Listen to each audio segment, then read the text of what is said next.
के कुछ मुद्दों को उठाते हैं और आपको बताते हैं कि नियोजन के लिए क्या प्रॉब्लम है और क्या कुछ हो रहा है। क्योंकि मैक्सिमम क्वेश्चंस और जो एक्सपीरियंस है वो नियोजन के बारे में जानना चाहते हैं, फिर हम आपको कुछ जो क्वेश्चंस आएंगे उसके बारे में बताना शुरू करेंगे।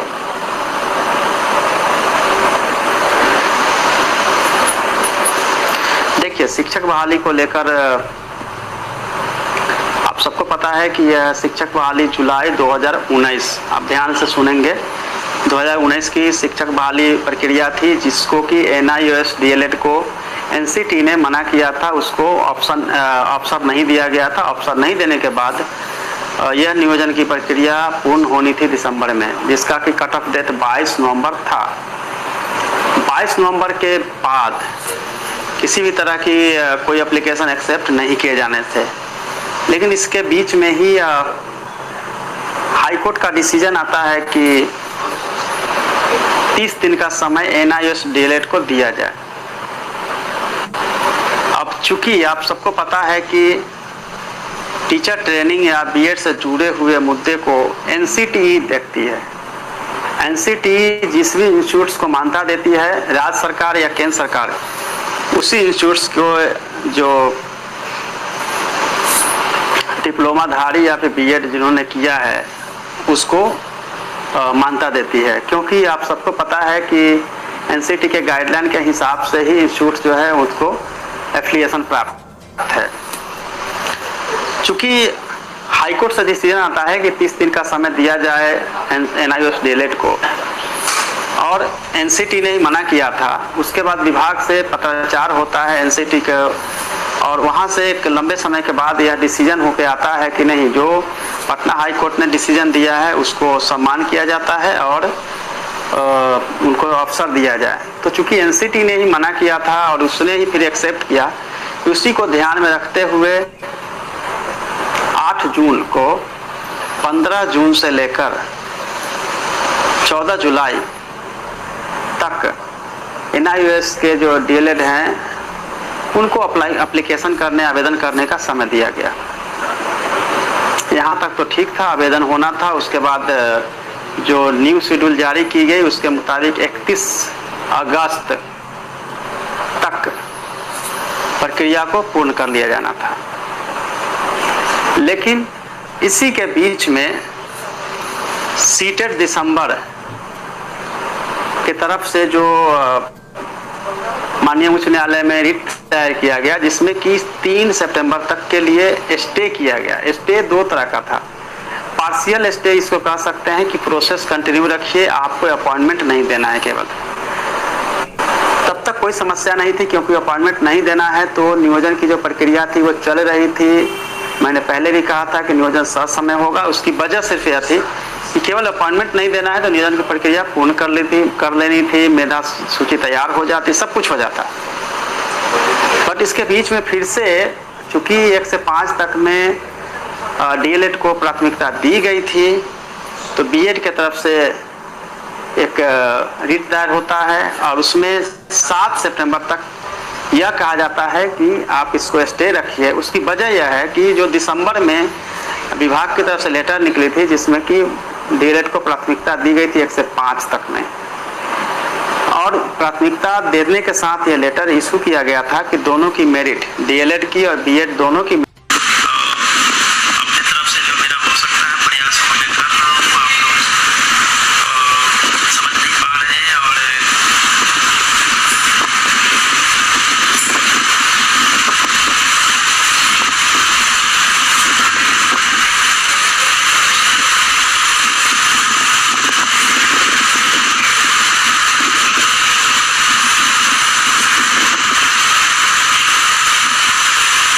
और ये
तो सुना आपने, ये थे प्राथमिक शिक्षा निदेशक डॉक्टर रंजीत कुमार जी, जो कि शिक्षक नियुक्ति पर जो है दोस्तों खुलकर तो नहीं बोले, लेकिन कुछ पहले की बातें बताई उन्होंने। ब्लाइंड केस पे कुछ ज़्यादा नहीं बोला इन्होंने, लेकिन अब देखना ये होगा कि भाई कब तक ये ब्लाइंड केस का मामला सॉल्व होता है, क्योंकि अर्जेंट मेंशनिंग अगर करवा देता है विभाग तो जल्द से जल्द जो है सुनवाई हो जाएगी।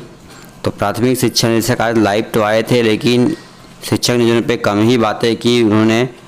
थोड़ा सा पहले के बारे में बताया कि किस तरीके से प्राथमिकता, डीएलएड और तमाम तरीके के जो मुद्दे सामने आए, उस केस ने जो है शिक्षक नियुक्ति को फंसाया। तो अब आगे की क्या रणनीति होगी, कब तक नियुक्ति पूरी होगी, अब ये देखने वाली बात होगी। तो चलिए दोस्तों, इस वीडियो में इतना ही। धन्यवाद दोस्तों, जय हिंद, जय भारत।